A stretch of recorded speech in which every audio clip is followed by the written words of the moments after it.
Hello दोस्तों। I hope आप सब अच्छे होंगे। साथ ही हम लोग यूपीपीसीएल 2024 के लिए प्रैक्टिस सेट सॉल्व कर रहे हैं और यह हिस्ट्री का टेस्ट नंबर 12 है, जिसके अंतर्गत हम लोग सामान्य अध्ययन पेपर फर्स्ट के महत्वपूर्ण प्रश्नों को सॉल्व करेंगे। तो यदि आप लोग चैनल पर नए हैं तो सब्सक्राइब कर लीजिए और बेल आइकन को प्रेस कर लीजिए, जिससे वीडियो के महत्वपूर्ण नोटिफिकेशन आप लोगों को मिलते रहें। वीडियो अगर अच्छा लगे तो लाइक करिए, चैनल पर नए हैं तो सब्सक्राइब जरूर कर लें, अपने दोस्तों के साथ वीडियो जरूर शेयर कर दिया करें और वीडियो से रिलेटेड कोई भी डाउट हो, कोई कन्फ्यूजन हो, कमेंट बॉक्स में कमेंट करके पूछ सकते हैं। और इसका पीडीएफ भी आप लोगों को टेलीग्राम चैनल पे प्रोवाइड करा दिया जाएगा, वहाँ से डाउनलोड करके और प्रैक्टिस कर सकते हैं। और हाँ, आपको बता दें कि यह प्रैक्टिस सेट जैसे समाप्त होता है, इसके बाद जो है DIS द्वारा पब्लिश किए गए जो टेस्ट सीरीज हैं, जैसे 5 टेस्ट सीरीज इसके पहले जो है DIS के मतलब कराया जा चुका है। उसके बाद जो है आगे के जो टेस्ट सीरीज हैं, टेस्ट नंबर 6 से लेकर के उसके बाद अभी तक जितने भी टेस्ट सीरीज पब्लिश हुए हैं उनको सॉल्व कराया जाएगा।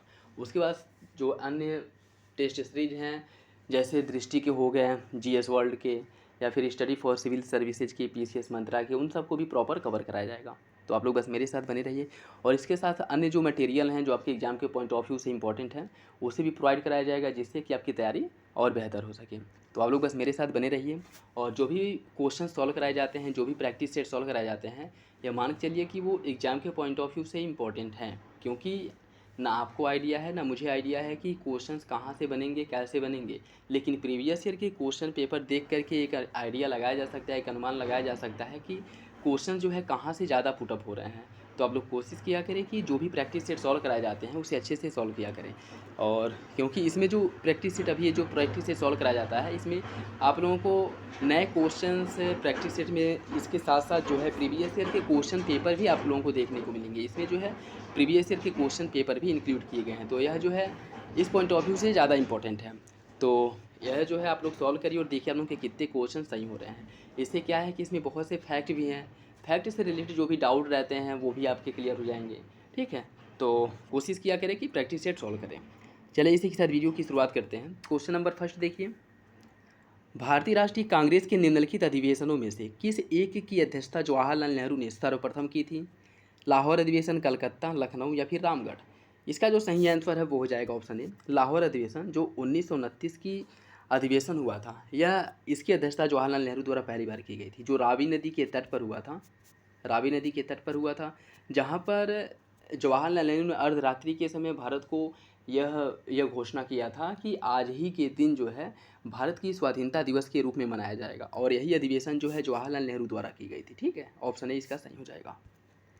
निम्नलिखित वैदिक देवताओं में से किसे उनका पुरोहित माना जाता था? अग्नि, बृहस्पति, धौस या फिर इंद्र? इसका जो सही आंसर है वो हो जाएगा ऑप्शन बी। वैदिक देवताओं में बृहस्पति को उनका पुरोहित माना जाता था। ठीक है, बृहस्पति जो थे उनके पुरोहित के रूप में थे, स्थापित हुए थे। ठीक है, तो ऑप्शन बी इसका सही हो जाएगा। नेक्स्ट देखिए, इसमें सूची फर्स्ट को सूची सेकेंड से सुनिश्चित करना है। कुछ गुप्तकालीन मंदिर है और स्थान है, इसे आपको सुनिश्चित करना है कि कौन सा मंदिर जो है कहाँ पे है। ईंटों का बना मंदिर या कहाँ पे है? ईंटों का बना हुआ मंदिर, अगर इसकी हम बात करें तो यह आपके भीतर गांव कानपुर में स्थित है। दशावतार मंदिर, यह आपके देवगढ़ ललितपुर में स्थित है, उत्तर प्रदेश में। शिव मंदिर की बात करें, यह जो है भूमरा का शिव मंदिर, ये भी आपके मध्य प्रदेश में है। और विष्णु मंदिर की बात करें तो यह जो है आपके एरठ जिले में स्थित है। ठीक है, और याद रखिएगा, जैसे ये भी एक क्वेश्चन बन सकता है कि मंदिर दे करके उसमें से पूछ ले कि कौन सा मंदिर जो है गुप्तकालीन है या कौन सा जो है मंदिर गुप्तकालीन नहीं है। ठीक है, तो ये चारों मंदिरें जो हैं यह गुप्त काल में बनाई गई थी और यह इनकी अवस्थिति है जहाँ पे यह स्थित है। ठीक है, तो इसका जो सही आंसर है वो हो जाएगा आपका ऑप्शन बी, 3 2 4 1, 3 2 4 1। ठीक है, ऑप्शन बी सही हो जाएगा। बलबन ने अपने शासन को शक्तिशाली बनाया और सारी सत्ता अपने हाथ में केंद्रित कर ली। वह उत्तर पश्चिमी सीमा को मंगोल आक्रमण से सुरक्षित करना चाहता था। इसका सही आंसर क्या होगा? देखिए, इसका जो सही आंसर है वो हो जाएगा आपका ऑप्शन बी। दोनों विकल्प सही है, लेकिन आर एक की सही व्याख्या नहीं करता। ठीक है, बलबन ने अपने शासन को शक्तिशाली बनाया और सारी सत्ता अपने हाथ में केंद्रित कर ली। क्यों? क्योंकि वह उत्तर पश्चिम सीमा को मंगोल आक्रमण से सुरक्षित करना चाहता था। यह एक दूसरे का स्पष्ट रूप से वर्णन तो नहीं करते हैं, लेकिन अलग अलग दोनों ही विकल्प जो है, दोनों कथन जो है आपके सही हैं। तो सही आंसर क्या हो जाएगा? ऑप्शन बी हो जाएगा। नेक्स्ट देखिए, इसमें भी सूची फर्स्ट को सूची सेकेंड से सुमेलित करना है। देखिए, इसमें कुछ रचना दिए गए हैं और उसके लेखक दिए गए हैं, उससे आपको सुमेलित करना है। तबकाते अकबरी की अगर हम बात करें, तबकाते अकबरी की रचना जो है निजामुद्दीन द्वारा की गई थी। तबकाते नासिरी की रचना मिनहाजुद्दीन बिन सिराजुद्दीन मिनहाजुद्दीन बिन सिराजुद्दीन या कहीं कहीं पे मिनहाजुद्दीन बिन सिराज मिलता है। इसकी जो रचना है की गई थी किसकी, तबकात नासरी की। ठीक। तारीख़ फ़िरोज़ शाही की रचना जो है यह जियाउद्दीन बरनी द्वारा तारीख़ फ़िरोज़ शाही की रचना की गई थी। और तारीख़ यामिनी, यह थामिनी नहीं यामिनी है, ठीक है, यामिनी। तारीख़ यामिनी की रचना जो है वह उतबी द्वारा की गई थी, उतबी द्वारा। तो इसका जो सही आंसर है वो हो जाएगा आपका 3-2-4-1, 3-2-4-1 ऑप्शन ए सही हो जाएगा। नेक्स्ट देखिए, इसमें भी सूची फर्स्ट को सूची सेकंड से सम्मिलित करना है। ख्वाजा मोइनुद्दीन चिश्ती यह किस संप्रदाय से संबंधित है। ख्वाजा मोइनुद्दीन चिश्ती की अगर हम बात करें तो यह चिश्ती संप्रदाय से संबंधित है। शेख अहमद सरहिंदी इनका जो संबंध था यह जो है आपके नक्शबंदी सिलसिले से था। ठीक है, शेख अहमद सरहिंदी का संबंध नक्शबंदी सिलसिले से था। दारा सिकोह जो है यह कादरी सिलसिले से संबंधित है। और शेख शहाबुद्दीन जो है यह सुहरावर्दी सिलसिले से संबंधित है। तो इसका सही आंसर क्या हो जाएगा, इसका सही आंसर हो जाएगा 3-4-2-1, 3-4-2-1 ऑप्शन सी जो है इसका सही हो जाएगा। निम्नलिखित में से कौन सा एक सही सुमिलित है। विलियम बेडरवन, the great divide, Jawaharlal Nehru Hind Swaraj, Ram Manohar Lohia, the guilty man of India's partition, Mahatma Gandhi, glimpses of the world history. इसमें आपको बताना है कौन सा विकल्प सही है। इसमें कुछ बुक दिए गए हैं और लेखक दिया गया है। इसका जो सही आंसर है वो हो जाएगा आपका ऑप्शन सी। राम मनोहर लोहिया की रचना जो थी वह the guilty man of India's partition या राम मनोहर लोहिया की रचना थी। ठीक है, तो सही आंसर क्या हो जाएगा, सही आंसर हो जाएगा ऑप्शन सी। और अन्य अगर हम बात करें, द ग्रेट डिवाइड जो है यह भारत पाकिस्तान विभाजन पर एच.वी. हडसन द्वारा लिखी गई पुस्तक है। द ग्रेट डिवाइड भारत और पाकिस्तान के विभाजन पर एच.वी. हडसन द्वारा लिखी गई पुस्तक है। हिंद स्वराज पुस्तक की रचना महात्मा गांधी ने की थी। ठीक है, और glimpses of the world history इसकी जो रचना है वह जवाहरलाल नेहरू ने की थी। ठीक है, इसका सही आंसर क्या हो जाएगा, ऑप्शन सी हो जाएगा। नेक्स्ट देखिए, इसमें सूची फर्स्ट को सूची सेकेंड से सम्मिलित करना है। सुभाष चंद्र बोस इनकी अगर हम बात करें, भारतीय राष्ट्रीय कांग्रेस की हरिपुरा अधिवेशन की अध्यक्षता जो है वह सुभाष चंद्र बोस द्वारा की गई थी। ठीक है, और इकबाल ऑपरेशन पोलो, बटुकेश्वर 1930 का मुस्लिम लीग अधिवेशन, इसकी अगर हम बात करें इसमें जो है आपके देखिए जो वल्लभ भाई पटेल हैं इनका संबंध ऑपरेशन पोलो से था। ठीक है, ऑपरेशन पोलो इन्हीं के नेतृत्व में जो है इसकी शुरुआत की गई थी। और उसके बटुकेश्वर दत्त जो हैं इन्होंने बटुकेश्वर दत्त द्वारा जो है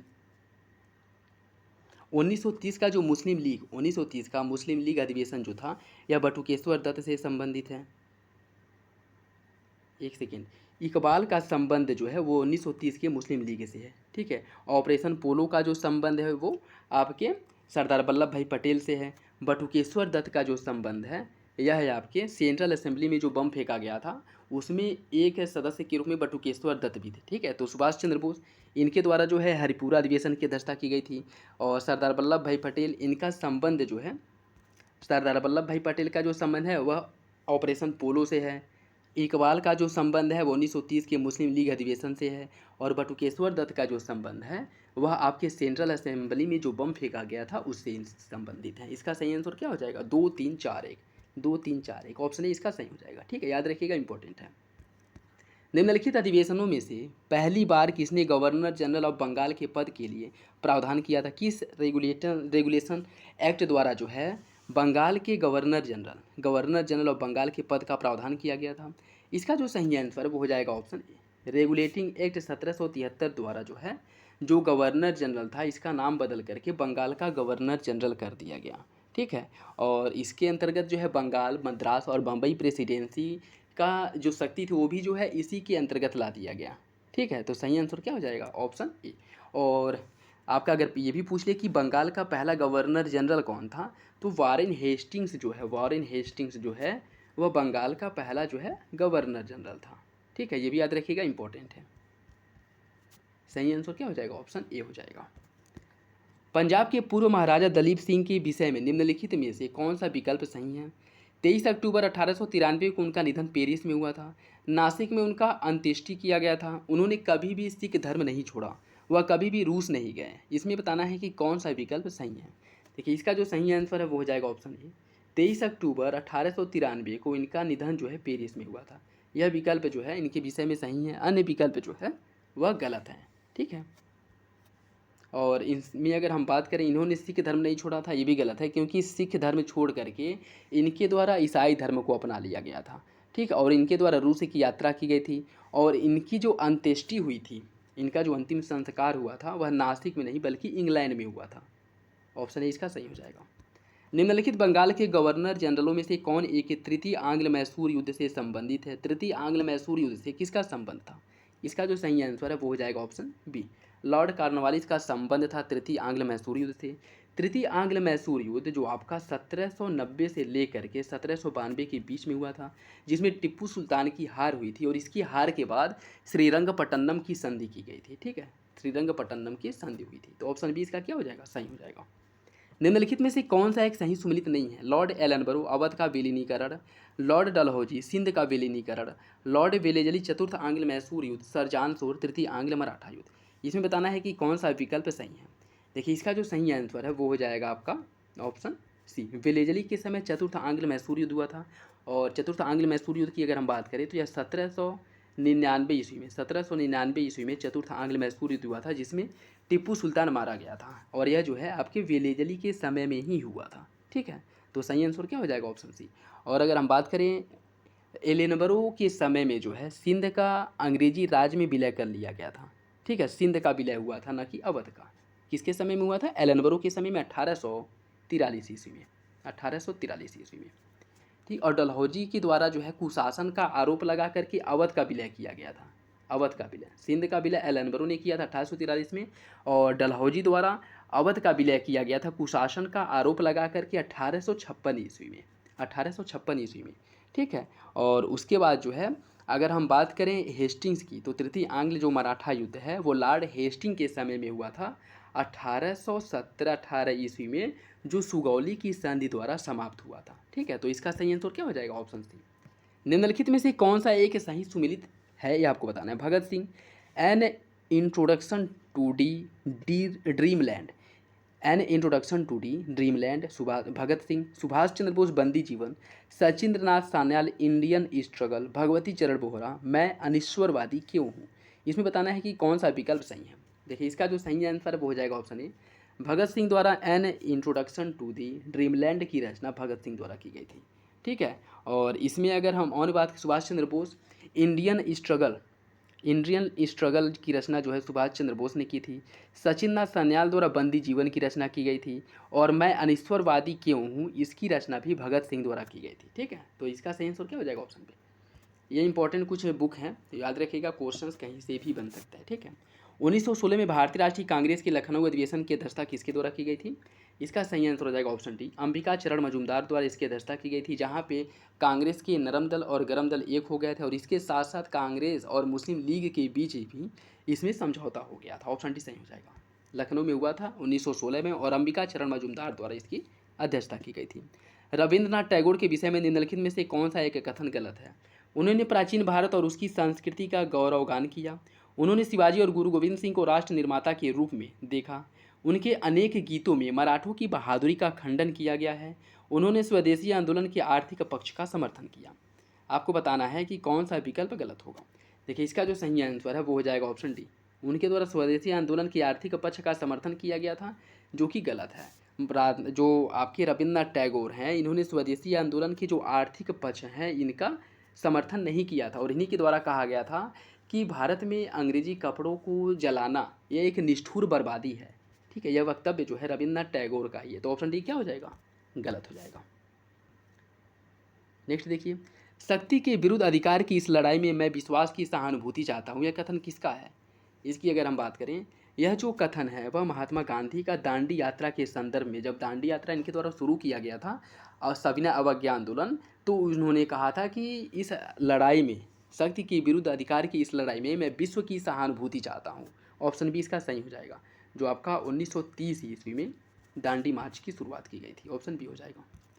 निम्नलिखित घटनाओं पर विचार कीजिए और घटनाओं का सही कालक्रम का चयन करके जो है कूट के हिसाब से इन्हें सही क्रम में लगाना है। देखिए, इसकी अगर हम बात करें, गांधी इरविन समझौता जो है वो 5 मार्च 1931 में हुआ था। 1931 में भगत सिंह को जो फांसी दी गई थी वह 23 मार्च 1931 को भगत सिंह को फांसी दी गई थी। ठीक है, भगत सिंह को फांसी। और भारतीय राष्ट्रीय कांग्रेस का जो कराची अधिवेशन है ये तो पहले ही दे दिया 1931। द्वितीय गोलमेज सम्मेलन की अगर हम बात करें तो यह जो है सितंबर से लेकर के दिसंबर तक 1931 में हुआ था, 1931 में। तो इसके अगर क्रम की बात करें तो वो हो जाएगा आपका 1 2 3 4, 1 2 3 4, ऑप्शन ए सही हो जाएगा। निम्नलिखित कथनों में से कौन सा असहयोग आंदोलन के संबंध में सही नहीं है? इस आंदोलन की अवधि 1920 से लेकर के 22 तक थी। 1 वर्ष के भीतर स्वराज की प्राप्ति का लक्ष्य रखा गया था। इसमें बहिष्कार की योजना थी। मोहम्मद अली जिन्ना ने इस आंदोलन का समर्थन किया था। इसका आपको बताना है कौन सा विकल्प जो है गलत है। देखिए इसका जो सही आंसर वो हो जाएगा ऑप्शन डी, मोहम्मद अली जिन्ना द्वारा असहयोग आंदोलन का समर्थन नहीं बल्कि इसका विरोध किया गया था। तो ऑप्शन डी क्या हो जाएगा, सही हो जाएगा। 1929 में नागपुर में संपन्न all India trade union Congress की अध्यक्षता किसके द्वारा की गई थी? 1929 में नागपुर में all India trade union Congress की जो अध्यक्षता है वह जवाहरलाल नेहरू द्वारा की गई थी। ऑप्शन ए सही हो जाएगा, ऑप्शन ए सही है। मुस्लिमों के लिए एक पृथक देश की पहली बार एक निश्चित अभिव्यक्ति कहाँ हुई थी? 1930 के मुस्लिम लीग के इलाहाबाद अधिवेशन, जिसकी अध्यक्षता इकबाल द्वारा की गई थी। कैम्ब्रिज पैम्फलेट में 1940 के मुस्लिम लीग के लाहौर अधिवेशन में, उपयुक्त में से कोई नहीं। देखिए इसका जो सही आंसर है वो हो जाएगा ऑप्शन ए। 1930 का मुस्लिम लीग का जो इलाहाबाद अधिवेशन हुआ था, यहीं पर जो है पाकिस्तान, भारत पाकिस्तान शब्द मतलब है भारत से अलग मुसलमानों के लिए एक अलग राष्ट्र पाकिस्तान की मांग की गई थी, जिसकी अध्यक्षता जो है मोहम्मद इकबाल द्वारा की गई थी। ऑप्शन ए सही हो जाएगा। आज़ाद हिंद फौज दिवस की तिथि कब मनाई जाती है? आज़ाद हिंद फौज दिवस कब मनाया जाता है ये आपको बताना है। इसका सही आंसर हो जाएगा ऑप्शन ए 12 नवंबर 1945 को, 12 नवंबर 1945 को, ऑप्शन ए सही है। निम्नलिखित में से किसे भारत में साम्यवाद का उच्चतम पुजारी कहा गया है? भारत में साम्यवाद का उच्चतम पुजारी किसे कहा गया? जवाहरलाल नेहरू, आचार्य नरेंद्र देव, M.R. मसानी या फिर अशोक मेहता? इसका जो सही आंसर है वो हो जाएगा ऑप्शन ए, जवाहरलाल नेहरू को भारत में साम्यवाद का उच्चतम पुजारी कहा गया है। ऑप्शन ए जो है इसका सही हो जाएगा। निम्नलिखित में से किसने असहयोग आंदोलन के दौरान विदेशी वस्त्रों के जलाने जाने का विरोध किया था? देखिए इसका जो सही आंसर वो हो जाएगा ऑप्शन ए, रविन्द्रनाथ टैगोर। इसके विषय में भी उपलब्ध हम लोग डिस्कस किए हैं ना। ऑप्शन ए इसका क्या हो जाएगा, सही हो जाएगा। और इन्हीं के द्वारा कहा गया था कि यह जो है विदेशी कपड़ों का जलाया जाना एक निष्ठुर बर्बादी है। ठीक है, ऑप्शन ए हो जाएगा। निम्नलिखित में से किसने हितोपदेश का फारसी भाषा में अनुवाद किया था? इसका जो सही आंसर है वो हो जाएगा आपका ऑप्शन डी, ताजुल मासरी, ताजुल मासरी द्वारा। देखिए अकबर के शासनकाल में हितोपदेश का फारसी भाषा में अनुवाद आपका जो ताजुल मासरी है उसने किया था, जिसका अन्य नाम जो है मुफर्रीह उल कुतुब, इसका एक अन्य नाम है मुफर्रीह उल कुतुब, और ताजुल मासरी दोनों इसी के नाम हैं। तो अगर दोनों नाम में से कोई भी नाम दे तो कन्फ्यूज मत होइएगा, ठीक है। हितोपदेश और गीता इन दोनों का अनुवाद जो है क्या कहते हैं अकबर ने कराया था, जिसमें से हितोपदेश का जो अनुवाद है ताजुल मासरी या मुफर्रीह उल कुतुब ने किया था। ऑप्शन डी क्या हो जाएगा, सही हो जाएगा। खिलाफत आंदोलन, जलियांवाला बाग हत्याकांड, भारतीय राष्ट्रीय कांग्रेस का अमृतसर अधिवेशन, रॉलेट सत्याग्रह, इन्हें जो है क्रम से आपको लगाना है। इसमें अगर हम बात करें खिलाफत आंदोलन की, इसकी जो शुरुआत की गई थी 1919 से लेकर के 1922 तक यह चला था। जलियांवाला बाग हत्याकांड जो है 13 अप्रैल 1919 को जलियांवाला बाग हत्याकांड हुआ था, ठीक है। और भारतीय राष्ट्रीय कांग्रेस का अमृतसर अधिवेशन 1919 में। रॉलेट सत्याग्रह जो है यह भी आपका 6 अप्रैल 1919 को भारत आया था। तो इसका जो सही आंसर है वो हो जाएगा आपका 4 2 3 1, 4 2 3 1, ऑप्शन ए हो जाएगा, ठीक है, ऑप्शन ए। निम्नलिखित युग्मों में से कौन सा एक सही सुमिलित नहीं है? क्लीवलैंड लोहा एवं इस्पात के लिए प्रसिद्ध है, डेट्रायड जो है मोटर गाड़ी के लिए, मिसाम्बी रेंज है कोयला क्षेत्र, और फिलाडेल्फिया जो है पोत निर्माण के लिए प्रसिद्ध है। आपको बताना है कि कौन सा विकल्प इसमें गलत है। देखिए इसका जो सही आंसर वो हो जाएगा ऑप्शन सी, यही गलत है, ठीक है। अन्य विकल्प जो दिए गए हैं वो सभी जो है आपको सुमिलित हैं। निम्नलिखित में से किसे विश्व का चीनी का कटोरा कहा जाता है? इसका जो सही आंसर वो हो जाएगा option B, Cuba, option B सही है। नेक्स्ट देखिए इसमें सूची फर्स्ट को सूची सेकेंड से सुमिलित करना है। कोयला क्षेत्र दिया गया, उसकी अवस्थिति दी गई है। कुजबास क्षेत्र कहाँ पे है? कुजबास क्षेत्र की अगर हम बात करें तो यह है आपके रूस में। रेड बेसिन जो है यह चाइना में है। ब्रिस्टल जो है यह यूनाइटेड किंगडम ब्रिटेन यूके में है। और न्यू साउथ वेल्स जो है यह आपके ऑस्ट्रेलिया में है। इसका सही आंसर हो जाएगा 2 4 1 3, ऑप्शन बी सही है। निम्नलिखित में से कौन सा युग्म सही सुमिलित नहीं है? रूर औद्योगिक प्रदेश है जर्मनी में, और फ्लैडर्स औद्योगिक प्रदेश है बेल्जियम और फ्रांस में। स्कॉटलैंड औद्योगिक क्षेत्र स्वीडन में है, न्यू इंग्लैंड औद्योगिक क्षेत्र अमेरिका में है। इसमें बताना है कि कौन सा विकल्प आपका गलत है। देखिए इसका जो सही आंसर है वो हो जाएगा ऑप्शन सी। ऑप्शन सी जो है गलत है, ठीक है, क्योंकि स्कॉटलैंड औद्योगिक क्षेत्र जो है वो स्वीडन में नहीं बल्कि यूनाइटेड किंगडम में है। कहाँ पे? यूनाइटेड किंगडम में। ऑप्शन सी हो जाएगा। निम्नलिखित में से कौन एक मंदाकिनी नदी के किनारे अवस्थित नहीं है? कौन मंदाकिनी नदी के किनारे स्थित नहीं है? गौरीकुंड, रामबाड़ा, गोविंद घाट या फिर गुप्तकाशी। इसका जो सही आंसर है वो हो जाएगा ऑप्शन सी। गोविंद घाट जो है यह मंदाकिनी नदी के तट पर नहीं स्थित है। ऑप्शन सी जो है क्या हो जाएगा? सही हो जाएगा। इसमें अगर हम बात करें गौरीकुंड, गौरीकुंड हो गया, रामबाड़ा, गुप्तकाशी, ये सभी जो है मंदाकिनी नदी के तट पर स्थित है। जबकि गोविंद घाट की अगर हम बात करें तो यह अलकनंदा और लक्ष्मण गंगा जो है इन नदियों के किनारे स्थित है, ठीक है। ऑप्शन डी सी जो है इसका क्या हो जाएगा? सही हो जाएगा। निम्नलिखित राज्यों के निर्माण का सही अवरोही क्रम क्या है? इसका जो सही आंसर है वो हो जाएगा ऑप्शन सी, राजस्थान, महाराष्ट्र और हरियाणा। इसमें राजस्थान की अगर हम बात करें इसका जो गठन किया गया था वह 1956 में किया गया था। महाराष्ट्र का जो गठन है यह 1960 में हुआ था और हरियाणा का जो गठन है यह 1966 में हुआ था, ठीक। ऑप्शन सी हो जाएगा। राजस्थान का लगभग एकाधिकार है किसके उत्पादन में? राजस्थान का लगभग एकाधिकार है। इसका सही आंसर ऑप्शन सी, जस्ता के उत्पादन में राजस्थान का एकाधिकार है। तो ऑप्शन सी क्या हो जाएगा? सही हो जाएगा। नेक्स्ट देखिए, इसमें सूची फर्स्ट को सूची सेकंड से सम्मिलित करना है। कुछ फसलों के भारतीय संस्थान दिए गए हैं और उसकी अवस्थिति। यह क्वेश्चन जब आया था, देखिए इसे जो है शॉर्ट फॉर्म में इसका पूछा था, ठीक है, और यह क्वेश्चन ज़्यादातर लोगों का गलत हुआ था। तो यह बताना है कि इसकी अवस्थिति जो है कहाँ पे है। IIVR जिसे भारतीय सब्जी अनुसंधान संस्थान के नाम से जाना जाता है, यह है आपके वाराणसी में। IIPR की अगर हम बात करें, भारतीय दलहन अनुसंधान, यह जो है कानपुर में स्थित है। IISR भारतीय गन्ना अनुसंधान संस्थान जो है यह आपके लखनऊ में है। और जो है भारतीय बागवानी अनुसंधान या IIHR यह है बेंगलुरु में।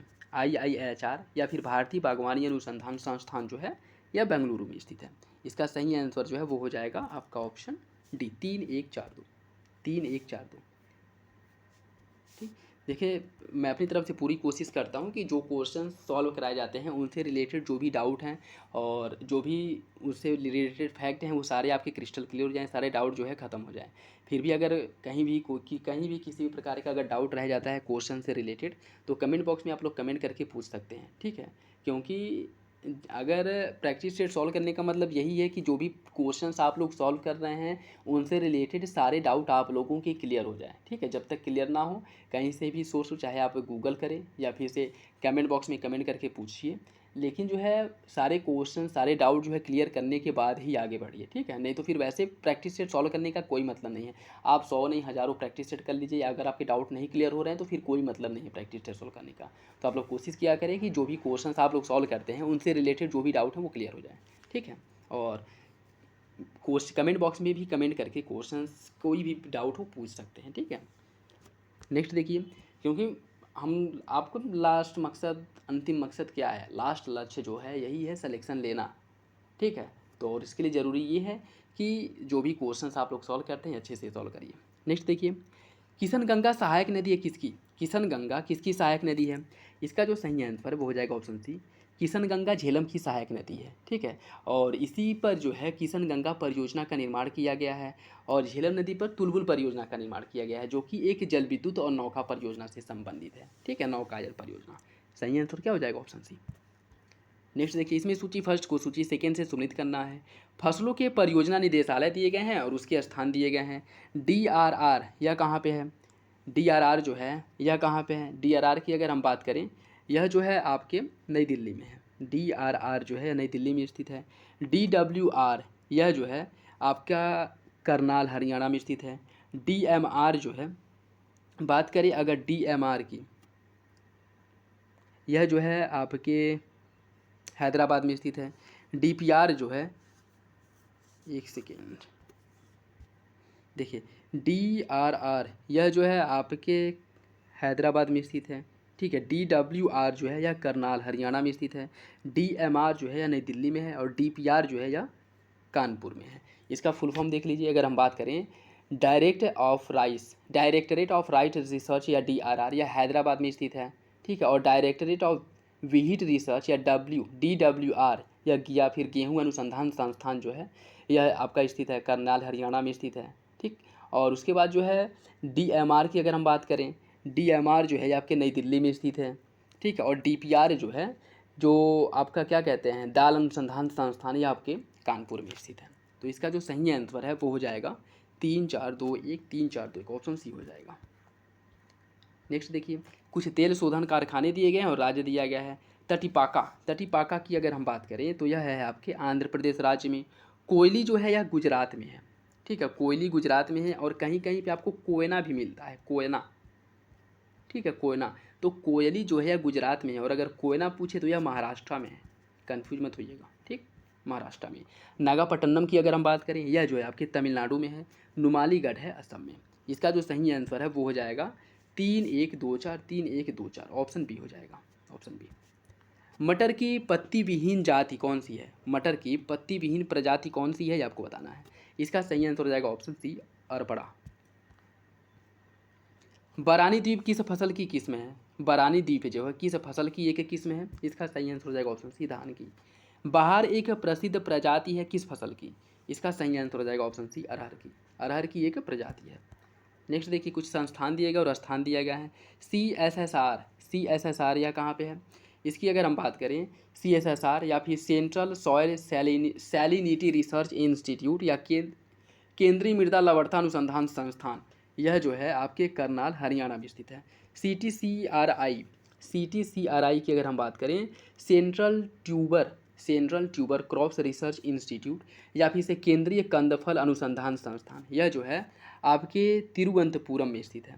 ठीक है, कहाँ पे है? तिरुवनंतपुरम या फिर से जिसे त्रिवेंद्रम के नाम से भी जाना जाता है, यह है आपके त्रिवेंद्रम या तिरुवनंतपुरम में। IRRI की अगर हम बात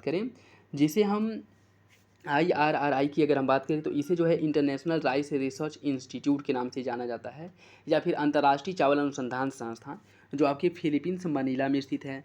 CAZRI की अगर हम बात करें central arid zone research institute या केंद्रीय शुष्क क्षेत्र अनुसंधान संस्थान, यह आपके जोधपुर राजस्थान में है। इसका जो सही आंसर है वो हो जाएगा आपका ऑप्शन 4-3-1-2, ऑप्शन बी सही हो जाएगा। दलहनी फसलों में संतुलित खाद का अनुपात कितना होना चाहिए? दलहनी फसलों में जो खाद का अनुपात है वो किस अनुपात में होना चाहिए? इसका सही आंसर हो जाएगा ऑप्शन ए, 1:2:2 के अनुपात में होना चाहिए, ऑप्शन ए सही है। विश्व के फल उत्पादन में भारत का जो योगदान है वह लगभग कितना प्रतिशत है? इसका सही आंसर हो जाएगा ऑप्शन डी, लगभग 15% के आसपास है।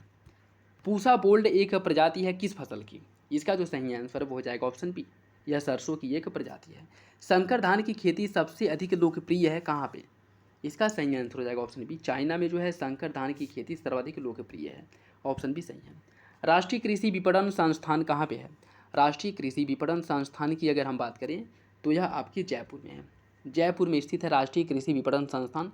National institute of agriculture marketing जिसे NIAM के नाम से जाना जाता है, आपके जयपुर में स्थित है। किस राज्य में केले का अधिकतम उत्पादन होता है? केले का जो अधिकतम उत्पादन है वह तमिलनाडु में होता है, ऑप्शन ए सही है। निम्नलिखित युग्मों में से कौन सा सही सुमिलित नहीं है? जयमंडल अभयारण्य और अवस्थिति दिया गया है। मानस जो है यह आपके मेघालय में है, नंदा देवी है उत्तराखंड में, कंचनजंगा सिक्किम में और अगस्त्यमलाई केरल में है। इसमें बताना है कौन सा विकल्प गलत है। देखिए इसका जो सही आंसर हो जाएगा ऑप्शन ए, मानस जो है आपके मेघालय नहीं बल्कि असम में है, असम में। ठीक, तो सही आंसर क्या हो जाएगा? सही आंसर हो जाएगा ऑप्शन ए। निम्नलिखित में से किसने सर्वप्रथम बायोडाइवर्सिटी शब्द का उपयोग किया था? बायोडाइवर्सिटी शब्द का प्रयोग सर्वप्रथम किसके द्वारा किया गया था? इसका सही आंसर हो जाएगा option C, Walter G Rosen द्वारा सर्वप्रथम बायोडाइवर्सिटी शब्द का उपयोग किया गया था। निम्नलिखित में से कौन एक वायु प्रदूषण की रोकथाम की एक यांत्रिक विधि नहीं है? Bag filter, cyclone collector, cyclone separator या फिर साइक्लोन डिवाइडर। इसका जो सही आंसर है वो हो जाएगा option D, cyclone divider, option D सही है। वैज्ञानिकों की निम्न टीमों में किसने सर्वप्रथम अंटार्कटिका के ऊपर ओजोन छिद्र का पता लगाया था? रूसी टीम ने, जर्मन ने, अमेरिकी ने या फिर ब्रिटिश ने? इसका जो सही आंसर है वो हो जाएगा आपका ऑप्शन डी, सर्वप्रथम ब्रिटिश टीम द्वारा अंटार्कटिका के ऊपर ओजोन छिद्र का पता लगाया गया था, ऑप्शन डी जो है इसका सही हो जाएगा। ठीक है, और इसका पता सर्वप्रथम जो लगाया गया था 85 में लगाया गया था, ये भी याद रखिएगा, डेट भी इंपॉर्टेंट है। निम्नलिखित में से कौन सा एक वायु प्रदूषण से संबंधित नहीं है? स्मॉग, अम्ल वर्षा, यूट्रोफिकेशन या फिर एस्बेस्टोसिस। इसका जो सही आंसर है वो हो जाएगा ऑप्शन सी। यूट्रोफिकेशन जो है यह जलीय प्रदूषण से संबंधित है, ठीक है, यूट्रोफिकेशन, जबकि अन्य जो है वो आपके वायु प्रदूषण से संबंधित है। पेड़ पौधों एवं जंतुओं की सर्वाधिक विविधता विशेषता है किस क्षेत्र की? शीतोष्ण कटिबंधीय पर्वतीय वन, उष्ण कटिबंधीय आर्द्र वन, सवाना या फिर शीतोष्ण कटिबंधीय घास मैदान। इसका जो सही आंसर है वो हो जाएगा ऑप्शन बी, उष्ण कटिबंधीय आर्द्र पर्वतीय वन, ऑप्शन बी सही है। भारत के निम्नलिखित राज्यों में से किसका नगरीय घनत्व सबसे अधिक है? महाराष्ट्र, गोवा, तमिलनाडु या फिर पश्चिम बंगाल। इसका जो सही आंसर है वो हो जाएगा ऑप्शन डी, पश्चिम बंगाल। अगर हम क्या पूछ रहा है इसमें, नगरीय जनघनत्व पूछ रहा है ना, नगरीय जनघनत्व, इसमें देखिए पश्चिम बंगाल का जो है 5683 है, महाराष्ट्र का है 5594, तमिलनाडु का 2561 है और गोवा का 1135 है। तो सबसे अधिक किसका है? पश्चिम बंगाल का, ऑप्शन डी हो जाएगा। 20वीं सदी के अंतिम 2 दशकों 1981 से 2001 में उच्चतम जनसंख्या वृद्धि अंकित की गई थी किसमें? देखिए यह जनगणना न पूछ करके पिछला वाला पूछ लिया है, ठीक है। तो इसमें आपको बताना है कि जनसंख्या वृद्धि दर किसमें जो है सबसे अधिक थी। इसका जो सही आंसर वो हो जाएगा ऑप्शन डी, हरियाणा में, ऑप्शन डी हो जाएगा। जनगणना 2011 के अनुसार भारत में 10 लाखी नगरों की संख्या कितनी है? इसका जो सही आंसर है वो क्या होगा? इसका जो सही आंसर है वो हो जाएगा आपका ऑप्शन बी। वर्तमान समय में जनगणना 2011 के अनुसार भारत में 10 लाखी नगरों की जो जनसंख्या है वो 53 हो गई, ऑप्शन बी हो जाएगा। जनगणना 2011 के अनुसार सबसे कम लिंग अनुपात वाला राज्य कौन सा है? सबसे कम लिंग अनुपात वाला जो राज्य है वो आपका हरियाणा है, ऑप्शन सी हो जाएगा। जारवा जनजाति के लोग जो हाल ही में चर्चा में थे वह कहाँ के मुख्य निवासी हैं? इसका जो सही आंसर है वो हो जाएगा ऑप्शन डी, अंडमान निकोबार के। अंडमान निकोबार द्वीप समूह में जारवा हो गया, सेंटिनलीज हो गया, ये सभी जो जनजातियां हैं वो आपके अंडमान निकोबार में पाई जाती हैं। भारत के निम्नलिखित राज्यों में से किसका जनसंख्या की दृष्टि से द्वितीय 2011 तथा क्षेत्रफल की दृष्टि से तृतीय स्थान है? जनसंख्या की दृष्टि से दूसरे स्थान पे है और क्षेत्रफल की दृष्टि से तीसरे स्थान पे है। यह किस राज्य की बात की जा रही है? इसका जो सही आंसर है वो हो जाएगा ऑप्शन डी, महाराष्ट्र की बात की जा रही है, ठीक है, ऑप्शन डी सही है। जनसंख्या की दृष्टि से यह दूसरे स्थान पे है, पहला स्थान पे आपका यूपी है और क्षेत्रफल की दृष्टि से यह तीसरे स्थान पे है, ऑप्शन डी इसका सही हो जाएगा। जनगणना 2011 के अनुसार भारत में 14 वर्ष से कम आयु वालों की संख्या सकल आबादी का लगभग कितना प्रतिशत है? इसका जो सही आंसर है वो हो जाएगा ऑप्शन सी, 31% जनसंख्या 2011 के अकॉर्डिंग। उत्तर प्रदेश के निम्नलिखित जनपदों में से कौन क्षेत्रफल की दृष्टि से सबसे छोटा है? वाराणसी, जौनपुर, इलाहाबाद या फिर गाजीपुर। इसका सही आंसर हो जाएगा ऑप्शन ए, वाराणसी, क्षेत्रफल की दृष्टि से इन नगरों में छोटा है, ऑप्शन ए सही है। उत्तर प्रदेश का मुख्य लोक नृत्य क्या है? धोबिया, राई, सायरा या फिर उपयुक्त में से सभी। इसका जो सही आंसर है वो हो जाएगा ऑप्शन डी, उपयुक्त में से सभी। ये सभी जो है उत्तर प्रदेश के मुख्य लोक नृत्य हैं, ठीक है, ऑप्शन डी। 2011 की जनगणना के अनुसार उत्तर प्रदेश में महिला आबादी कुल आबादी का लगभग कितना प्रतिशत है? 2011 की जनगणना के अनुसार महिला आबादी जो है वह कुल आबादी का लगभग 48% है। उत्तर प्रदेश में उर्दू को द्वितीय राजभाषा कब घोषित किया गया था? इसका जो सही आंसर है वो हो जाएगा आपका ऑप्शन सी, 1989 ईस्वी में उर्दू को द्वितीय राजभाषा के रूप में घोषित किया गया था, ऑप्शन सी हो जाएगा उत्तर प्रदेश में। 2011 की जनगणना उत्तर प्रदेश में पुरुष साक्षरता दर कितनी है? 2011 की जनगणना के अनुसार पुरुष साक्षरता जो है उत्तर प्रदेश में आपको बतानी है। इसका सही आंसर हो जाएगा आपका ऑप्शन डी, 79.24%, ठीक, 79.24% है। जबकि अगर 2011 के अंतिम आंकड़ों के अनुसार अगर हम बात करें तो यह 77.3% है, ठीक, अंतिम आंकड़ों के अनुसार जो है 77.3% है, ठीक है। और 2000 अगर पूछ ले कि जनगणना जनगणना के अनुसार उत्तर प्रदेश की पुरुष साक्षरता कितनी है तो 79.24% हो जाएगा। और अंतिम जनगणना, ठीक है, अंतिम जो आंकड़े जारी किए गए थे उसके अकॉर्डिंग अगर पूछे तो 77.3% हो जाएगा, ठीक है। सही आंसर क्या हो जाएगा? Option D. निम्नलिखित उत्तर प्रदेश के जनपदों में भोक्सा जनजाति कहाँ पाई जाती है? भोक्सा जनजाति कहाँ पाई जाती है ये आपको बताना है। इसका जो सही आंसर वो हो जाएगा ऑप्शन ए, बिजनौर और आगरा वाले जिलों में जो है क्षेत्र में भोक्सा जनजाति मुख्य रूप से पाई जाती है। निम्नलिखित में से किस शहर में जैव प्रौद्योगिकी पार्क स्थित है? जैव प्रौद्योगिकी पार्क जो है ये आपके लखनऊ में स्थित है, ऑप्शन बी सही है। नाभिकीय रिएक्टर में निम्नलिखित में से किसे मंदक के रूप में उपयोग किया जाता है? इसका सही आंसर हो जाएगा ऑप्शन बी, भारी जल या जिसे D2O के नाम से भी जाना जाता है, इसका उपयोग किया जाता है मंदक के रूप में। निम्नलिखित में से कौन सा हास गैस या लॉफिंग गैस के रूप में प्रयुक्त होता है? किसका उपयोग करते हैं? इसका जो सही आंसर है वो हो जाएगा आपका ऑप्शन ए, नाइट्रस ऑक्साइड का उपयोग करते हैं। ऑप्शन ए सही है। निम्नलिखित में से किस युग्म की बीमारियों का कारण विषाणु है? Malaria, polio, polio bird flu, polio तपेदिक या फिर तपेदिक और इन्फ्लुएंजा। देखिए इसका जो सही आंसर है वो हो जाएगा ऑप्शन बी, पोलियो और बर्ड फ्लू। यह जो है आपके वायरल डिजीज है, वायरस से होने वाली बीमारियां हैं। ठीक है, विषाणु से होने वाली बीमारियों की अगर हम बात करें तो इसमें पोलियो, चेचक, खसरा, chicken pox, AIDS, dengue, influenza और उसके साथ साथ जो है जॉइंटिस हो गया, दिमागी बुखार हो गया, मेनिंजाइटिस हो गया। ठीक है, हाइड्रोफोबिया जिसे रेबीज के नाम से भी जाना जाता है। ठीक, और इसके साथ साथ आपका अतिसार हो गया जो रोटा वायरस के कारण होता है। ये सभी जो है कैसे हैं, ये सभी जो है विषाणु से होने वाले रोग हैं। और अगर हम जीवाणु से होने वाले रोगों की बात करें तो इसमें जो है टाइफाइड हो गया, प्लेग हो गया, हैजा, डिप्थीरिया, टिटनेस, निमोनिया, सिफिलिस। ठीक है, यह जो है आपके जीवाणु से होते हैं रोग। ठीक है, प्रोटोजोआ से होने वाले रोगों की अगर हम बात करें तो इसमें आपका स्लीपिंग सिकनेस हो गया जिसे निद्रा रोग कहते हैं, जो ट्रिपैनोसोमा नामक प्रोटोजोआ से होता है। कालाजार जो लिस्मैनिया डोनोवानी नामक प्रोटोजोआ से होता है। पेचिस जो एंट अमीबा हिस्टोलिटिका नामक प्रोटोजोआ से होता है। और पायरिया जो एंट अमीबा जिंजवेलिस नामक प्रोटोजोआ से होता है। ठीक है, तो इसका सही आंसर क्या हो जाएगा? Option B. निम्नलिखित में से कौन सी एक वायु प्रदूषक गैस है और जीवाश्म ईंधन के ज्वलन के स्वरूप उत्पन्न होती है? इसका जो सही आंसर है वो हो जाएगा option D, sulphur dioxide. Sulphur dioxide. अस्थि एवं दंत निर्माण हेतु निम्नलिखित में से किसकी आवश्यकता होती है? इसका जो सही आंसर है वो हो जाएगा कैल्शियम और फॉस्फोरस। ऑप्शन डी सही है, कैल्शियम और फॉस्फोरस की आवश्यकता होती है दंत और जो दांत हैं और हड्डी, इन दोनों के निर्माण में। ऑप्शन डी सही हो जाएगा। 1 माइक्रोन लंबाई प्रदर्शित करती है किसे? 1 माइक्रोन लंबाई किसे प्रदर्शित करती है? इसका सही आंसर हो जाएगा ऑप्शन बी, 10⁻4 सेंटीमीटर को। ऑप्शन बी सही है। पृथ्वी के चुंबकीय क्षेत्र का कारण क्या है? पृथ्वी के चुंबकीय क्षेत्र का कारण क्या है, ये आपको बताना है।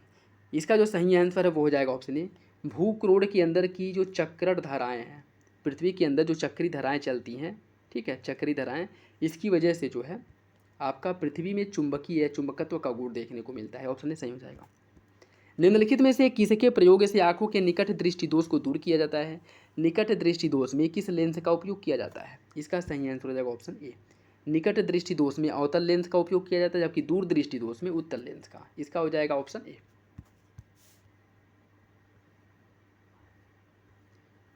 ट्रांसफार्मर का उपयोग निम्नलिखित में से किस उद्देश्य से किया जाता है?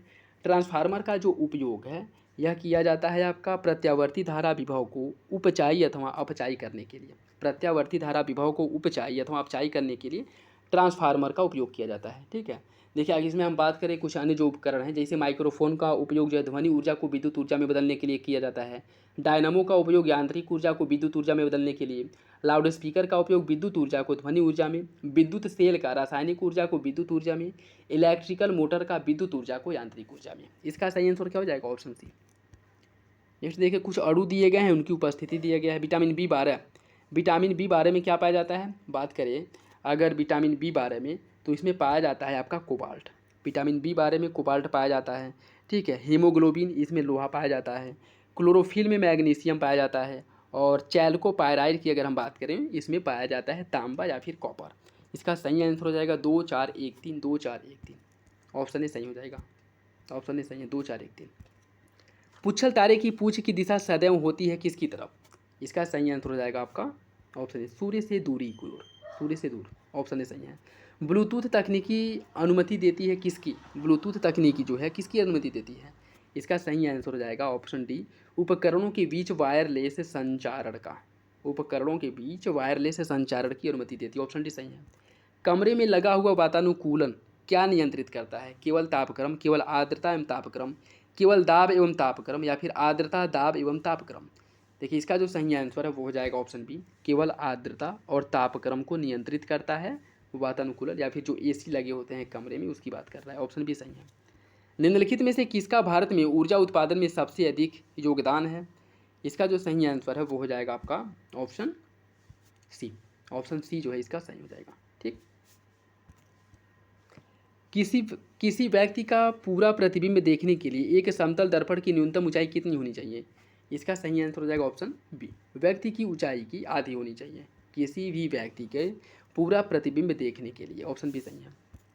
निम्नलिखित युग्मों में से कौन सा एक सही सुमेलित नहीं है? सौरमंडल का सबसे बड़ा ग्रह बृहस्पति, सौरमंडल का सबसे छोटा बुध, सौरमंडल का सर्वाधिक चमकीला शुक्र, सौरमंडल का मंद गति वाला जो ग्रह है मंगल। इसमें बताना है कि कौन सा विकल्प एक गलत है। इसका सही आंसर हो जाएगा ऑप्शन डी, सौरमंडल का मंद गति वाला ग्रह मंगल, जो कि गलत है। ठीक है, इसकी अगर हम बात करें सबसे मंद गति वाला जो ग्रह है वह नेपच्यून या फिर वरुण है। नेपच्यून या वरुण, ऑप्शन डी हो जाएगा। यकृत रोग हेपेटाइटिस बी का कारण क्या है? इसका सही आंसर हो जाएगा option A, DNA virus, option A सही है। निम्नलिखित कथनों पर विचार कीजिए और नीचे दिए गए कूट से सही उत्तर का चयन करिए। संघ की कार्यपालिका शक्ति प्रधानमंत्री में निहित होती है। प्रधानमंत्री की नियुक्ति राष्ट्रपति द्वारा की जाती है। प्रधानमंत्री मंत्रिपरिषद का प्रधान होता है। यह आवश्यक नहीं है कि नियुक्ति के समय प्रधानमंत्री संसद के किसी सदन का सदस्य हो। इसमें बताना है कि कौन सा विकल्प जो है आपका सही है। देखिए, इसका जो सही आंसर है वो हो जाएगा ऑप्शन सी। 2, 3, 4 सही है, पहला गलत है। संघ की कार्यपालिका शक्ति का जो शक्ति जो है वह राष्ट्रपति में निहित होती है, न कि प्रधानमंत्री में। अन्य जो विकल्प है वो प्रधानमंत्री के बारे में सभी सही हैं। ठीक है, तो ऑप्शन सी क्या हो जाएगा? सही हो जाएगा। निम्नलिखित में से कौन संसद की लोकलेखा समिति की बैठक में उपस्थित रहता है? इसका जो सही आंसर है वो हो जाएगा ऑप्शन सी, भारत का नियंत्रक एवं महालेखा परीक्षक, ऑप्शन सी सही है। नेक्स्ट देखिए, इसमें सूची फर्स्ट को सूची सेकंड से सम्मिलित करना है। कुछ राजनीतिक दल दिए गए और उनका गठन दिया गया है। तो किस राजनीतिक दल का गठन कब हुआ था उससे आपको क्या करना है? सम्मिलित करना है। ठीक है, देखिए सीपीआई का जो गठन है, सीपीआई का जो गठन है वो कब किया गया था? बात करें अगर सीपीआई की, तो इसका जो गठन है वह 1920 में किया गया था। सीपीएम का जो गठन है यह 1964 में हुआ था।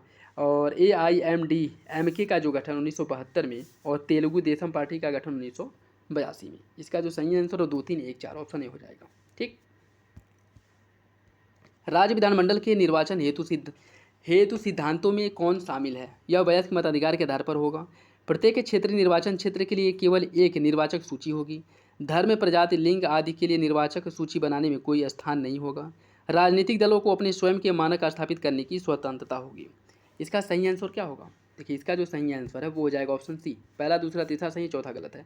राजनीतिक दलों को अपने स्वयं के मानक स्थापित करने की स्वतंत्रता होगी, ऐसा कहीं भी प्रावधान नहीं है, यह गलत हो जाएगा। ठीक, निम्नलिखित में से किसने सुझाव दिया था कि भारत की स्वतंत्रता के बाद भारतीय राष्ट्रीय कांग्रेस को एक राजनैतिक दल के रूप में भंग कर दिया जाना चाहिए? यह सुझाव किसका था?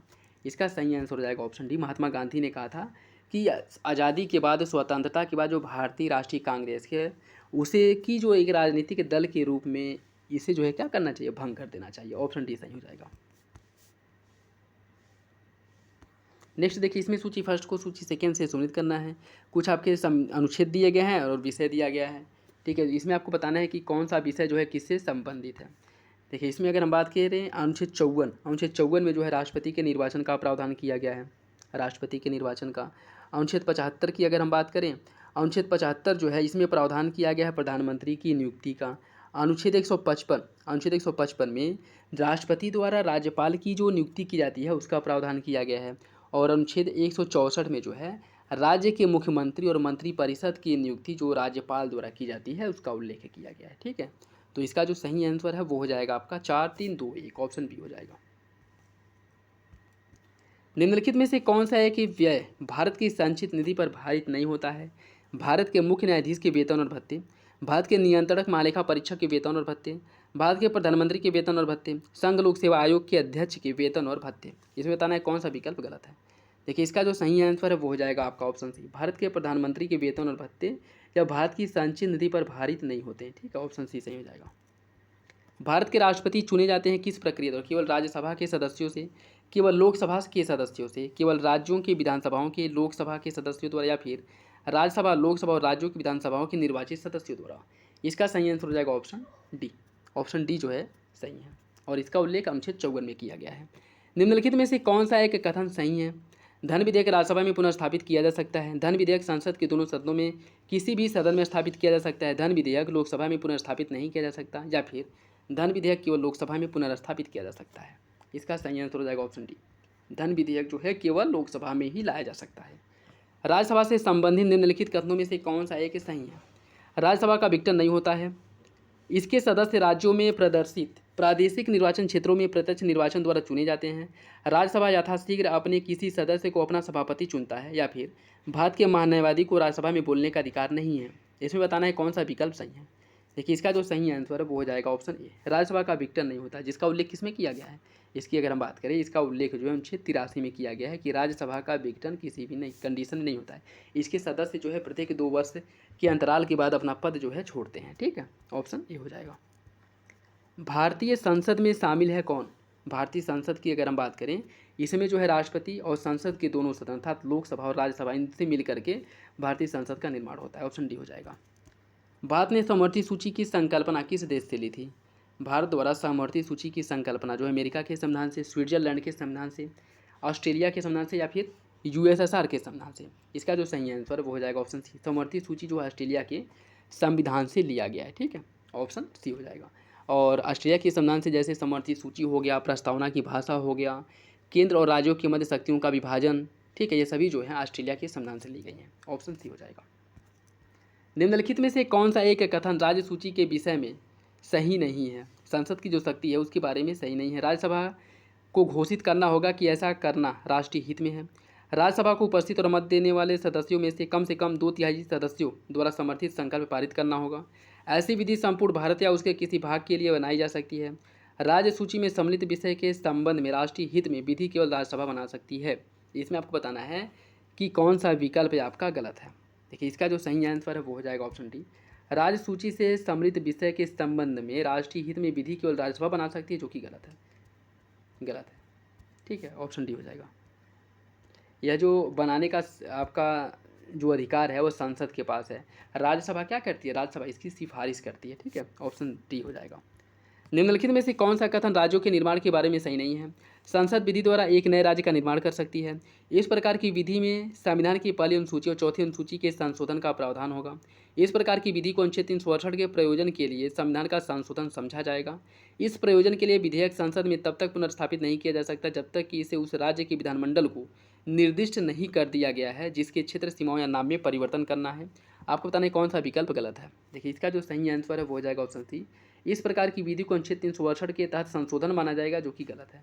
अनुच्छेद 368 के तहत इस प्रकार की किसी भी विधि को संविधान का संशोधन नहीं समझा जाएगा। ठीक है, जब तक कि कोई भारतीय क्षेत्र जो है किसी विदेशी राष्ट्र को न सौंपना हो या विदेशी राष्ट्र से कोई क्षेत्र जो है भारत में शामिल न करना हो, तब तक जो इसे संविधान संशोधन नहीं समझा जाएगा। तो सही आंसर क्या हो जाएगा, ऑप्शन सी। उच्चतम न्यायालय द्वारा सुनाए गए निर्णय या दिए गए आदेश के पुनर्वलोकन के बारे में निम्नलिखित में से कौन सा कथन सही है। देखिए इसका जो सही आंसर वो हो जाएगा ऑप्शन बी, उच्चतम न्यायालय को अपने द्वारा सुनाए गए निर्णय या दिए गए आदेश का पुनर्विलोकन करने की शक्ति दी गई है। और यह उल्लेख किस में किया गया है, इसका उल्लेख जो है अनुच्छेद 137 में किया गया है। ठीक है, और अनुच्छेद 137 में ऑप्शन भी सही हो जाएगा, जिसके अंतर्गत उच्चतम न्यायालय द्वारा अपने द्वारा जो निर्णय सुनाया जाता है उसके बाद भी उसका न्यायिक पुनर्विलोकन कर सकती है अगर उसे यह लगता है कि इसके संबंध में कुछ है बहुत ही अच्छे या कह सकते हैं कि बहुत ही पुख्ता सबूत हाथ लगा है या साक्ष्य मौजूद हैं, तो उसकी सुनवाई फिर से किया जा सकता है। उसका न्यायिक पुनर्विलोकन ऑप्शन बी जो है इसका सही हो जाएगा। लोकसभा के लिए निर्वाचन के बारे में निम्नलिखित में से कौन सा कथन सही नहीं है। निर्वाचन वयस्क मताधिकार के आधार पर होता है। निर्वाचनों का संचालन निर्वाचन आयोग करता है। निर्वाचनों के लिए मतदाताओं की सूची को राष्ट्रपति के निर्देशन और नियंत्रण में तैयार किया जाता है। निर्वाचन आयोग के अनुरोध पर राष्ट्रपति निर्वाचन आयोग को उसके कार्यों के निर्वहन के लिए आवश्यक कर्मचारी वृंद उपलब्ध कराता है। इसमें बताना है कि कौन सा विकल्प जो है गलत है। देखिए इसका जो सही आंसर है वो हो जाएगा ऑप्शन सी, सी जो है यह आपका गलत है। ठीक है, नेक्स्ट देखिए, निम्नलिखित पर विचार कीजिए। स्थानीय निकायों को वित्तीय सहायता प्रदान करने के लिए विचार करने के संबंध में संघीय वित्त आयोग की कोई भूमिका नहीं होती है। संविधान के 73वें 74वें संशोधन के बावजूद स्थानीय स्वशासन संविधान की 7वीं अनुसूची के अंतर्गत राज्य विषय ही बना हुआ है। आपको बताना है इसमें कौन सा विकल्प आपका सही होगा। देखिए इसका जो सही आंसर है वो हो जाएगा ऑप्शन डी, पहला गलत है दूसरा सही है। दूसरा तो सही है, पहला गलत है। पहला गलत क्यों है, क्योंकि जो आपका केंद्रीय वित्त आयोग है उसके द्वारा भी जो आपके स्थानीय स्वशासन या कह सकते हैं कि पंचायत और नगर पालिका जो है उनके लिए धन के आवंटन का प्रावधान किया जाता है। ठीक है, तो ऑप्शन डी क्या हो जाएगा, सही हो जाएगा। पहला गलत है दूसरा सही। जब कोई विधेयक संसद के दोनों सदनों द्वारा पारित कर दिया गया हो तो निम्नलिखित में से किसको उस विधेयक पर अनुमति रोकने का अधिकार प्राप्त है। इसका जो सही आंसर है वो हो जाएगा ऑप्शन ए, राष्ट्रपति को। निम्नलिखित में से कौन सा गांव यूआईडी योजना के अंतर्गत पहला गांव था? इसका जो सही आंसर है वो हो जाएगा आपका ऑप्शन डी, थेमवली, जो नंदुरबार महाराष्ट्र है, यह पहला गांव था। ऑप्शन डी सही है। नेक्स्ट देखिए, KG-D6 बेसिन में जो अप्रैल 2009 से लगातार चर्चा में है, यह भारी मात्रा में भंडार पाए गए हैं और वहाँ पे किस चीज़ का भंडार पाया गया है? देखिए इसका जो सही आंसर है वो हो जाएगा ऑप्शन सी, गैस का भंडार पाया गया है बड़ी मात्रा में। ठीक है, और यह जो है कहाँ पे, जो कृष्णा गोदावरी बेसिन है, यह मुख्य रूप से आंध्र प्रदेश वाले क्षेत्र में यह उससे संबंधित है। ठीक, ऑप्शन सी हो जाएगा। निम्नलिखित में से किस एक को भारत के 13वें वित्त आयोग ने केंद्रीय करों की सृजित आय को राज्यों के मध्य बंटवारे की संस्तुति करने के लिए सर्वाधिक भार दिया था? क्षेत्रफल, वित्तीय अनुशासन, जनसंख्या या फिर वित्तीय क्षमता अंतराल? इसका सही आंसर हो जाएगा ऑप्शन डी, वित्तीय क्षमता अंतराल को। निम्न ग्रामीण अवस्थापना क्षेत्रों में से कौन केंद्रीय सरकार की भारत निर्माण योजना में आच्छादित नहीं है? सिंचाई, जलापूर्ति, सफाई का प्रबंधन या फिर निवास? इसका सही आंसर हो जाएगा ऑप्शन सी, सफाई का प्रबंध, या जो इसमें शामिल नहीं है। नेक्स्ट देखिए, निम्नलिखित में से किस मद को भौगोलिक संकेतक अधिनियम 1998 के अंतर्गत सुरक्षा नहीं प्रदान की गई है? लखनऊ का चिकन शिल्प, बनारसी साड़ी, दार्जिलिंग चाय या फिर इलाहाबाद का सुर्ख अमरूद? देखिए इसका जो सही आंसर है वो हो जाएगा ऑप्शन डी, इलाहाबाद का सुर्ख अमरूद। ऑप्शन डी सही है। निम्नलिखित में से किस राज्य में तांबा का सबसे अधिक भंडार है? तांबा का सबसे अधिक जो भंडार है यह आपके राजस्थान में है। ऑप्शन डी इसका सही हो जाएगा। भारत में शून्य आधार बजट प्रवर्तित किया गया है। शून्य आधार बजट तकनीक के अंतर्गत बजट प्रावधान करने से पूर्व प्रत्येक योजना की विवेचनात्मक समीक्षा की जाती है। आपको बताना है कि कौन सा विकल्प जो है सही है। देखिए इसका जो सही आंसर हो जाएगा ऑप्शन बी, कथन और कारण दोनों सही और आरेखी सही व्याख्या करता है। शून्य आधार बजट के अंतर्गत मान लीजिए कोई योजना है जो पहले से शुरू है, तो उसके लिए धन का आवंटन करने से पहले उसकी समीक्षा की जाती है कि यह योजना जो है वर्तमान समय में और भविष्य में उपयोगी है या नहीं है। अगर उपयोगी है तभी उसके लिए धन का आवंटन किया जाता है, नहीं तो फिर उसके धन का आवंटन को रोक दिया जाता है और वह योजना धीरे धीरे समाप्त हो जाती है। ठीक है, तो ऑप्शन बी क्या हो जाएगा, सही हो जाएगा। निम्नलिखित में से कौन सा एक सही नहीं है? RBI देश का केंद्रीय बैंक है। RBI केंद्र एवं राज्य सरकारों का बैंकर है। RBI देश के विदेशी विनिमय निधि का भी रक्षण करता है। RBI की स्थापना 1949 में की गई थी। आपको बताना है कौन सा विकल्प गलत है। देखिए इसका जो सही आंसर हो जाएगा ऑप्शन डी, RBI की स्थापना जो है 1949 नहीं, इसकी जो स्थापना है 1935 में RBI अधिनियम 1934 के अंतर्गत किया गया था। ऑप्शन डी सही है। भारत में कागजी मुद्रा का पहली बार कब शुरुआत किया गया था? भारत में कागजी मुद्रा की पहली बार जो शुरुआत की गई थी वो 1862 में की गई थी, 1862 में। ऑप्शन ए सही है। आप लोग कमेंट बॉक्स में बताइएगा कि 1862 में भारत पर किसका शासन था। ठीक है, मतलब भारत पर जो है भारत का गवर्नर जनरल कौन था ये आपको बताना है। ठीक है, 1862 में। नेक्स्ट देखिए, निम्नलिखित में से कौन सा मत भारत में भुगतान संतुलन के चालू खाते में सम्मिलित नहीं किया जाता है? निर्यात, आयात, गैर साधन सेवाओं से आय या फिर अनिवासी भारतीयों की शुद्ध जमा? इसका जो सही आंसर है वो हो जाएगा ऑप्शन सी, गैर साधन सेवाओं से आय, यह जो है इसमें शामिल नहीं होता है। भारत में बाल 0 से 6 वर्ष जनसंख्या का लिंग अनुपात 1981 से निरंतर क्या हुआ है? घटा है, बढ़ा है, स्थिर है या फिर इससे बढ़ा है फिर घटा है? इसका सही आंसर क्या होगा? इसका जो सही आंसर है वो हो जाएगा ऑप्शन बी, निरंतर जो है बढ़ा है। ऑप्शन बी सही है। निम्नलिखित में से कौन सा लिंग अनुपात 2011 के सही अनुक्रम को अवरोही क्रम में दर्शाता है? भारत, चीन, पाकिस्तान, बांग्लादेश? इसमें आपको बताना है कौन सा विकल्प सही है। देखिए इसकी अगर हम बात करें तो ये हो जाएगा आपका Bharat, China, Pakistan, Bangladesh. Option A सही है। निम्नलिखित राज्य संघशासित क्षेत्रों में से किसमें प्रति 1000 पुरुषों पर महिलाओं की जो संख्या वो सबसे कम है? दमन, दीव, दादरा नागर हवेली, पुदुचेरी या फिर हरियाणा? इसका सही आंसर हो जाएगा ऑप्शन डी, हरियाणा में। भारत में किसी एक राज्य की विधान परिषद का सृजन या उत्पादन कैसे किया जा सकता है? संबंधित राज्य के राज्यपाल की सिफारिश पर भारत के राष्ट्रपति द्वारा, राज्य सरकार के परामर्श पर केंद्रीय गृह मंत्रालय द्वारा, राज्य विधानमंडल द्वारा इसकी आशय का संकल्प पारित करने के बाद संसद द्वारा या फिर राज्य सरकार के परामर्श पर राज्यपाल द्वारा?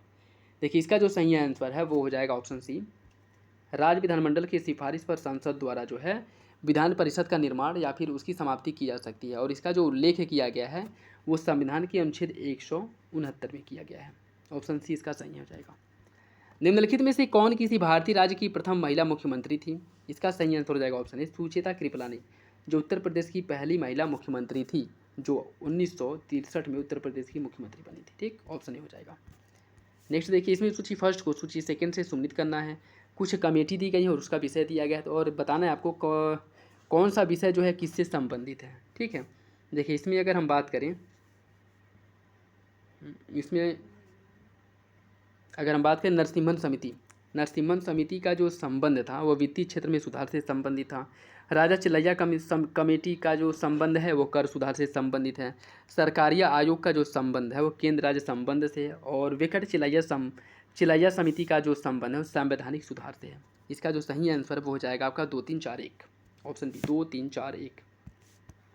निम्नलिखित कथनों पर विचार कीजिए।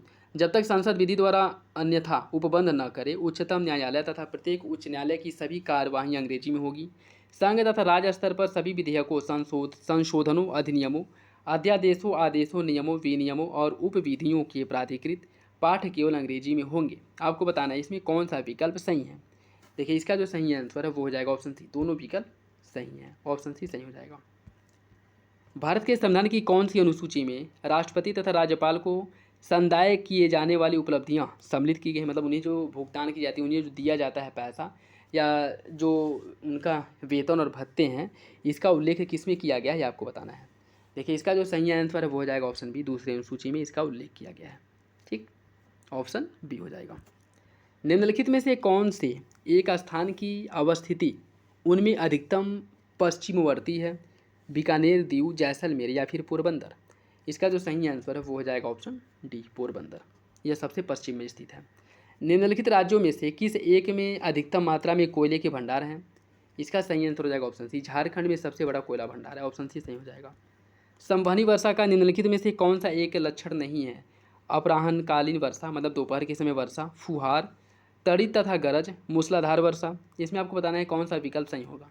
देखिए इसका जो सही आंसर हो जाएगा ऑप्शन बी, फुहार। इसका उल्लेख नहीं, मतलब विशेषता नहीं है संवहनी वर्षा की। यह है कि अपराह्नकालीन वर्षा, दोपहर के बाद जो है वर्षा देखने को मिलती है। तड़ित जो है विद्युत गरज और चमक के साथ वर्षा होती है, ठीक है। और मूसलाधार वर्षा होती है, कम समय में अधिक मात्रा में वर्षा होती है। फुहार के रूप में वर्षा नहीं होती है। तो आपका बी जो है गलत हो जाएगा। नेक्स्ट देखिए, इसमें सूची फर्स्ट को सूची सेकेंड से सम्मिलित करना है। कुछ संस्थान दिए गए हैं और उसका मुख्यालय दिया गया। आपको बताना है कि कौन इन्हें जो है सम्मिलित करना है, ठीक है। देखिए इसकी अगर हम बात करें, अंतर्राष्ट्रीय मुद्रा कोष जो है इसका मुख्यालय कहाँ पे है? इसका जो मुख्यालय है, एक सेकेंड, अंतर्राष्ट्रीय मुद्रा कोष, इसका जो मुख्यालय है वो हो जाएगा आपका वाशिंगटन डीसी में। वाशिंगटन डीसी में इसका मुख्यालय है।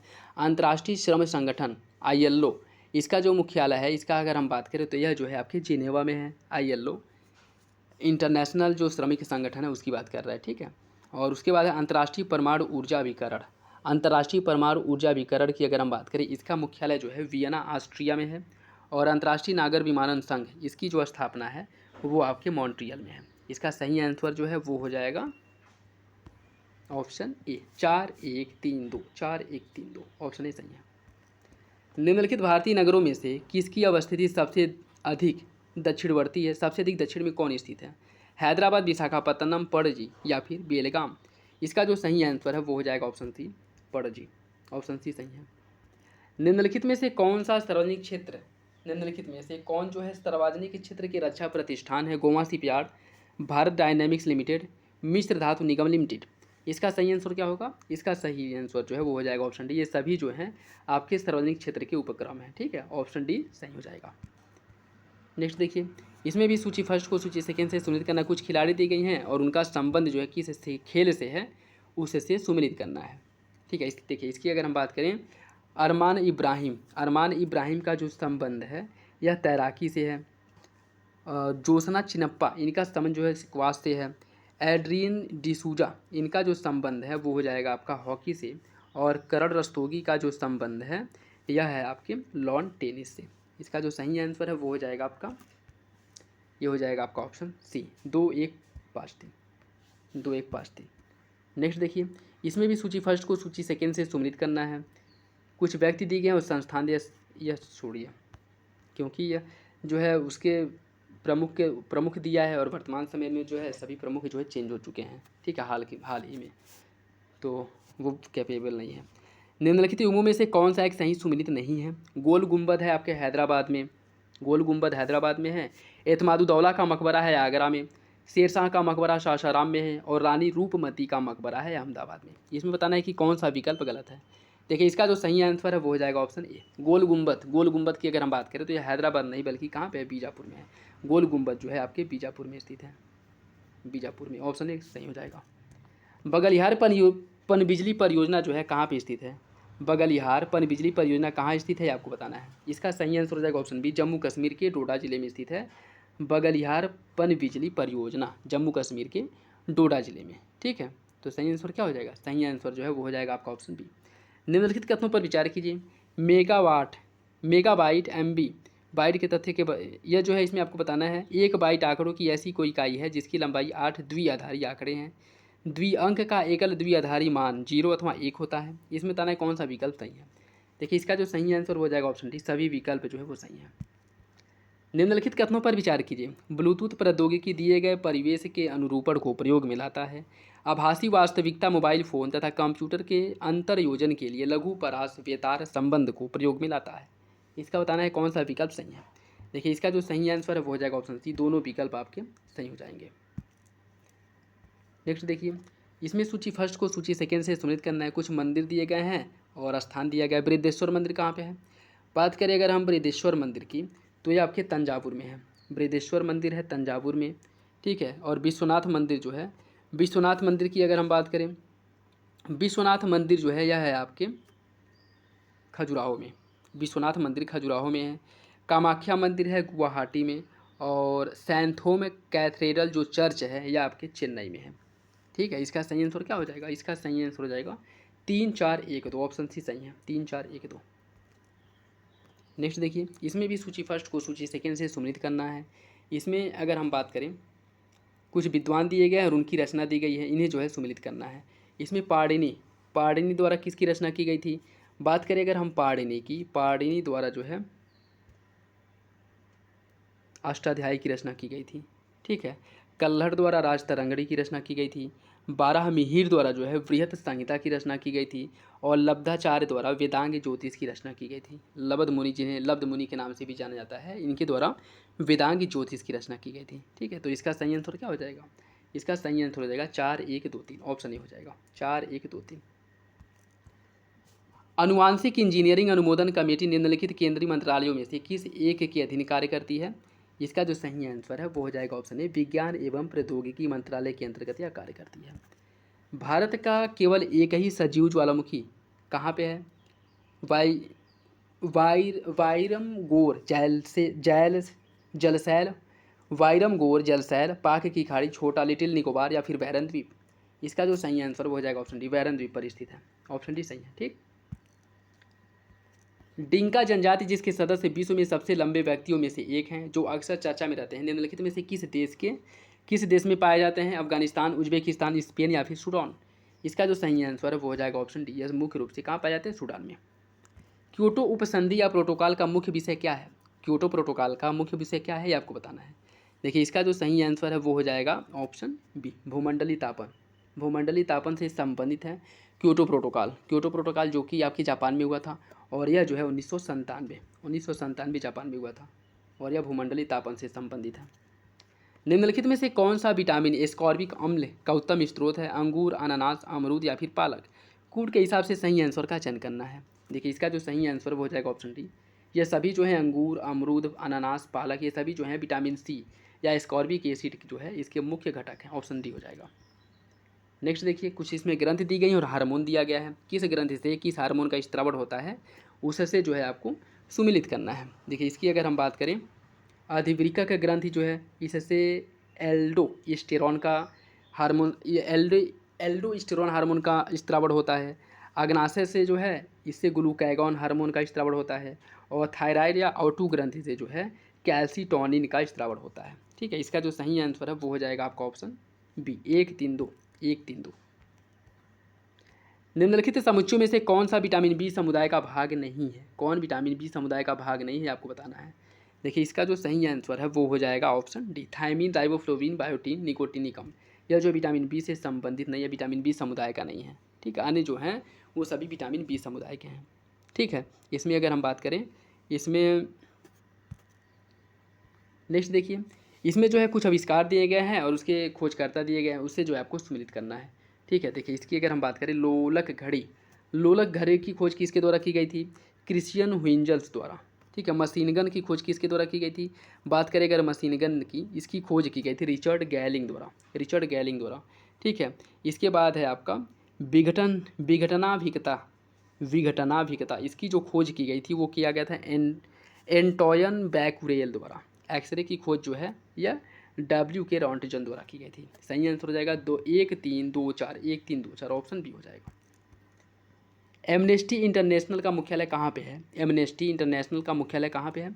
इसका सही आंसर हो जाएगा ऑप्शन सी, लंदन में है। और इसकी जो स्थापना है 1961 में की गई थी, 1961 में। निम्नलिखित कथनों पर विचार कीजिए। भारत गैट तथा डब्ल्यूटीओ दोनों का संस्थापक सदस्य है। डब्ल्यूटीओ का मंत्री सम्मेलन 2 वर्ष में एक बार अनिवार्य रूप से आयोजित होता है। आपको बताना है कि कौन सा विकल्प इसमें सही है।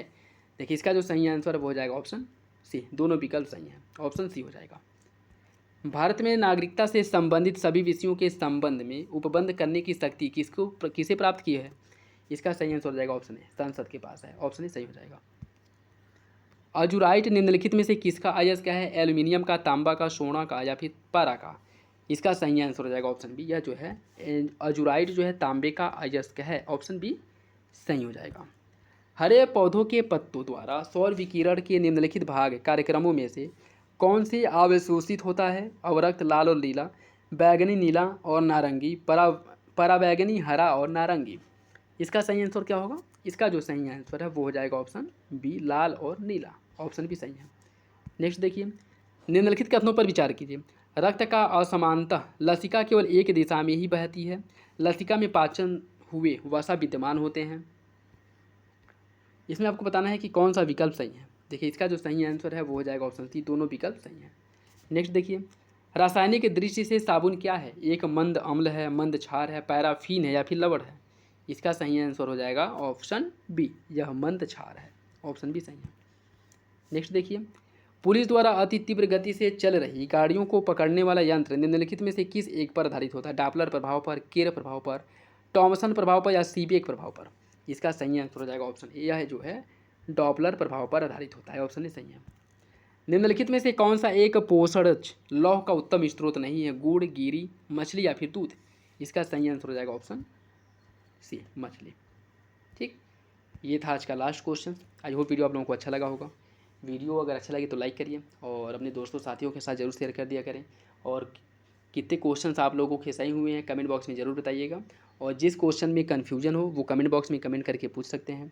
और इसका PDF भी आप लोगों को टेलीग्राम चैनल पे प्रोवाइड करा दिया जाएगा। तो देखिए अगर वीडियो आप लोगों को अच्छा लगे तो अप्रिसिएट किया करें। और इससे क्या है कि हमें और मोटिवेशन मिलता है अंदर से कि हम और अच्छे कंटेंट के साथ आप लोगों की वीडियो बनाएं। तो अपने आप फीडबैक जो है ज़रूर दिया करें। चलिए मिलते हैं अगले वीडियो में, तब तक के लिए धन्यवाद।